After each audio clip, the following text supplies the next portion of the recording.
7 vezes inocente. Esse é o número de processos em que Lula foi absolvido pela Justiça. Os únicos processos onde Lula permanece condenado são os da Lava Jato, onde, como sabemos, não se precisa provar nada. Bastam as convicções.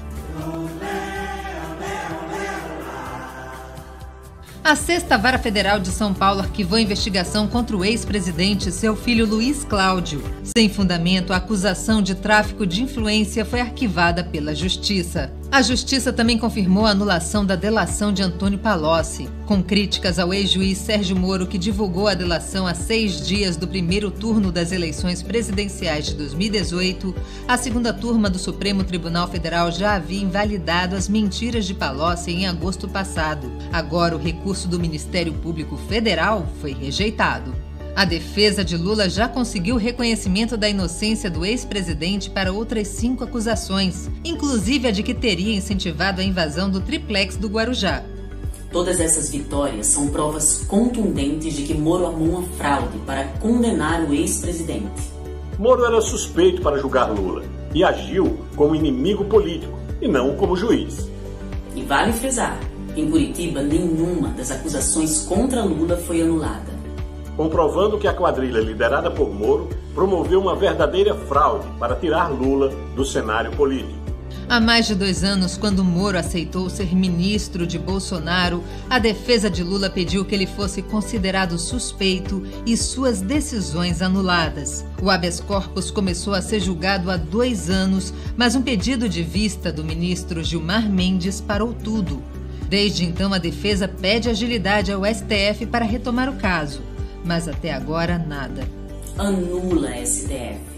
É preciso pôr fim às ações genocidas de Bolsonaro. Depois de chamar a pandemia de gripezinha, estimular as pessoas a quebrarem o isolamento social, ser contra e depois demorar a pagar o auxílio emergencial e mostrar desprezo pelas mortes de mais de 185 mil brasileiros e brasileiras, Bolsonaro agora joga contra a vacina que pode salvar milhares de vidas. O governo usa um plano de vacinação precário e colocou o nome de pesquisadores que não foram consultados. Uma fraude. Crime de falsidade ideológica.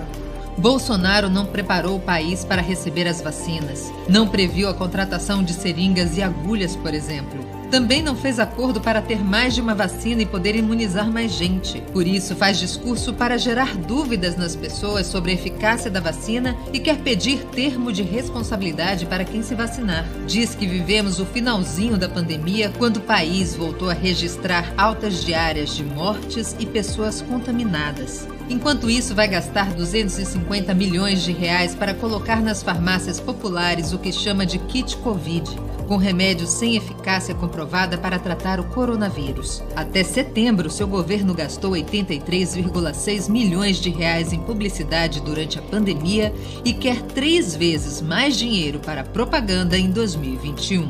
O dinheiro que deveria ir para a saúde está sendo torrado em propaganda.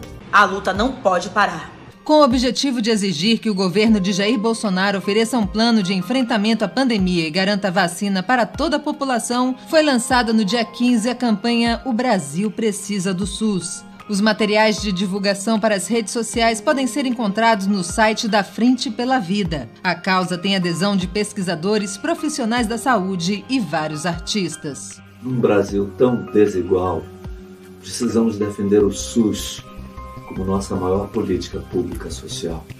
O SUS é simplesmente o maior serviço de saúde pública do mundo. O SUS pode ser melhorado, pode ser aperfeiçoado? Claro que pode. O que ele não pode ser é sucateado. Ele não pode ser sacrificado. Saúde não é mercadoria. A Carta ao Povo Brasileiro também integra a campanha e foi firmada por diversas associações, coletivos e centrais sindicais. O documento reforça a importância do SUS e critica o corte de verbas. Abre aspas. Os valores para 2021 são menores do que os de 2020, menos 40 bilhões de reais. Sem orçamento suficiente, não poderá cumprir seu papel de cuidar e salvar vidas. Fecha aspas. Manifestantes também se unem pela educação.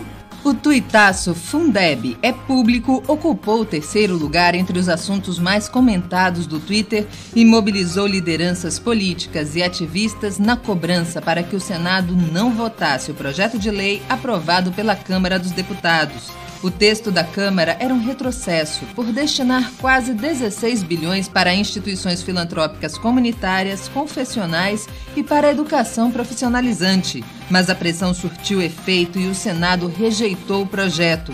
Agora o texto volta à Câmara para nova votação. Fora Bolsonaro!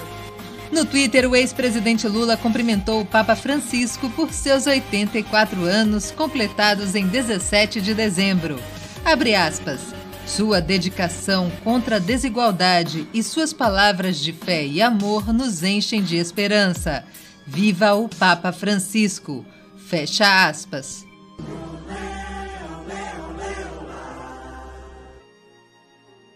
Deixa o homem viver, ser o que tem que ser. Deixa a luz